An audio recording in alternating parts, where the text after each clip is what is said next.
everybody, welcome to Tech Tip Friday. I'm Kurt Staley, that plastics guy, and I'm bringing you a very important tech tip that I need you to take to the shop floor with you today.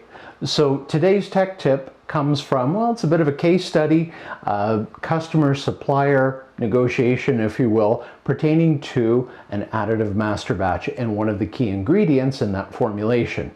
Now, I'm not going to disclose the product or the customer or the supplier, obviously. Everyone's under NDAs and we don't talk about that.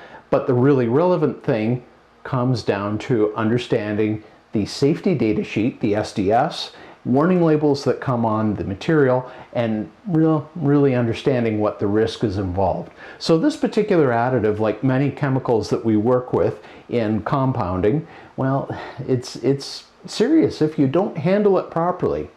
If you are ever in doubt about a raw material that you're handling, consult the SDS. Make sure that you use appropriate PPE, if it's gloves, if it's eye protection, which I would recommend around equipment anyway. Your eyesight is far too important to take risks with.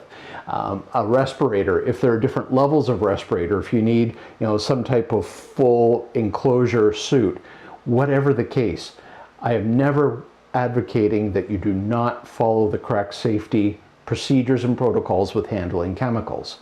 What can be perhaps not the clearest, the safety data sheets, largely driven by legislation like California's Prop 65, do require full disclosure of any known risks, okay, fair enough, or risks that maybe aren't totally proven, but they think there's a correlation with a particular chemical. It's got to be noted. Okay, fair enough.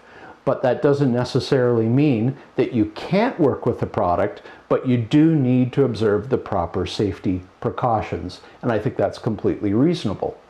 I mean, let's face it, if you're driving, like most people, an internal combustion engine vehicle, you're driving around with, I'm going to use liters, but you think gallons if you wish, 50, 60, 80, 120 liters of an extraordinarily dangerous flammable substance just a few feet behind you.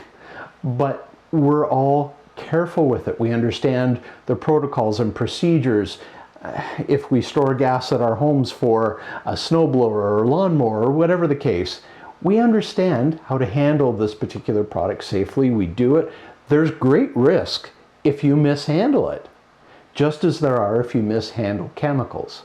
But if you understand the risks, you can make good decisions about how to prepare yourself prior to actually handling the chemical. And I think this is really, we'll say, more applicable if you're handling the ingredients that go into some of these master batches or other types of chemicals or compounds, whatever the case.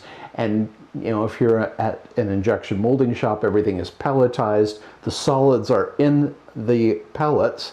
It doesn't mean you shouldn't know what you're working with. In case of a fire or other type of thing, you need to know how to handle it. But the risks are greatly reduced when you're dealing with something in a pellet form where all of the ingredients are encapsulated. Just sort of to put that into perspective.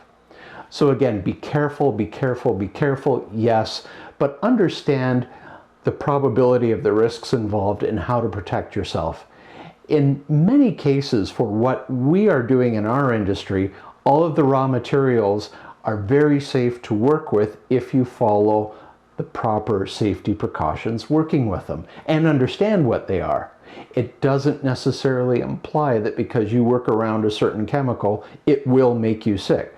Perhaps if you put it all over yourself every day for years, maybe. I can't speculate on it. There are so many different chemicals that we work with. Just know the ones that you work with. Take the proper safety precautions and make sure that you come home every day, because you've got a life outside of work and we want to make sure that you get to live that. So there you go. That's your very important tech tip for today. Be careful, be careful, be careful, because I want to see you back for next Friday and I want you to have a great weekend. Take care, folks.